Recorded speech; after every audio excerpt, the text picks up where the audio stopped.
Hello guys, আজকে আমি মরুভূমি দিয়ে হাঁটতেছি আর এই ভিডিওটি ধারণ করা হইতেছে। এখানে দেখেন, যারা আপনারা রাজমিস্ত্রির কাজে নিয়ে আপনারা প্রশ্ন করে থাকেন, দেখেন এটি কিন্তু অ্যাকচুয়ালি আপনার মরুভূমির ভিতরে কিন্তু এই ঘরগুলো হইতেছে।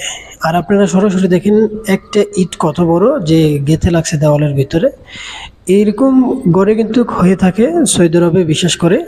তো এখানে রাজমিস্ত্রির সুযোগ সুবিধাটা কীরকম হয় বা এরা কীরকম টাকা ইনকাম করতে পারে, দেখেন এখানে এক একটা বা এক এক রকমের কিন্তু টাকা দিয়ে থাকে।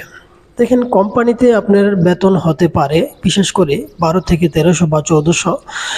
এর ফাঁকে আপনার যদি ওভার টাইম থাকে বা ফ্রাইডে যদি আপনি ডিউটি করেন, সেই টাকাটা পাবেন, ওভার টাইমও পাবেন। সব মিলিয়ে আপনার যদি আপনার কোম্পানি, কোনো কোম্পানি আছে আপনার বেতন হিসাবে আপনার ওভার টাইমে টাকা দিয়ে থাকে। আবার কোনো কোম্পানি আছে আপনার যে 1 ঘন্টা কাজ করবেন সেই ঘন্টা হিসাবে টাকাটা দিবে, বা ফ্রাইডে যদি ডিউটি করেন সেই ফ্রাইডে 10 ঘন্টা বা 12 ঘন্টা ডিউটি করলে সেই টাকাটা আলাদা হিসাবে কিন্তু দিয়ে থাকে। অনেকজন 100 টাকা দেয় বা অনেকজন 70 টাকা, যাকে বা যেরকম দিয়ে বুঝাইতে পারে। তো এখন কথা হলো, আপনারা যদি এখানে হাজিরা হিসাবে কাজ করেন, হাজিরা হিসাবে কাজ করলে আপনাদেরকে কত টাকা দিবে। এখানে আপনি হাজিরা হিসেবে কাজ করলে যদি আপনি ভালো কাজ জানেন বা সব কিছু আপনার জানাশোনা আছে, তাহলে আপনারা এখানে কিন্তু 1 থেকে 150 টাকা আপনারা পাবেন। একটু কম বেশি হতে পারে।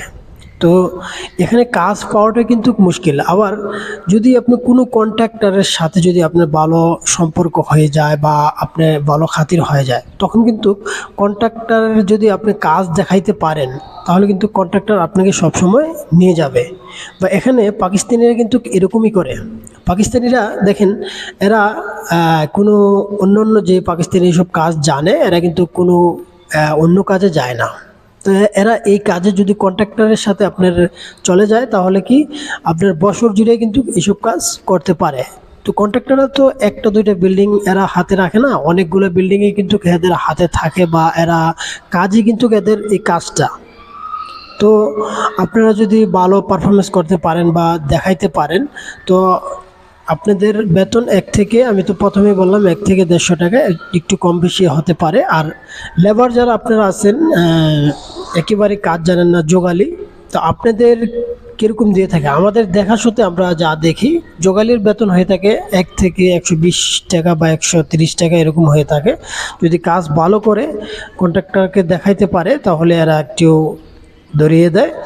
তো মূলত এখানে কাজ পাওয়াটা কিন্তু মুশকিল হয়ে যায়।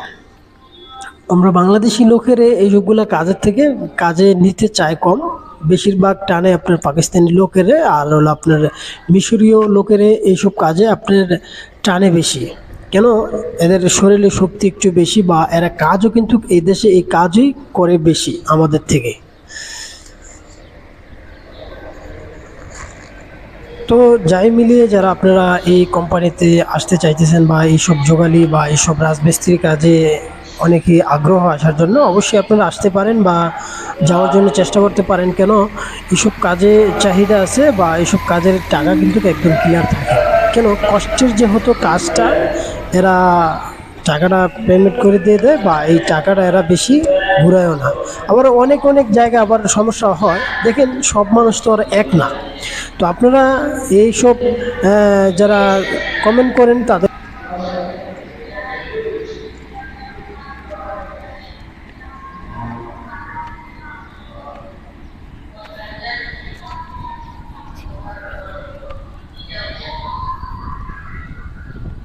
Yes, I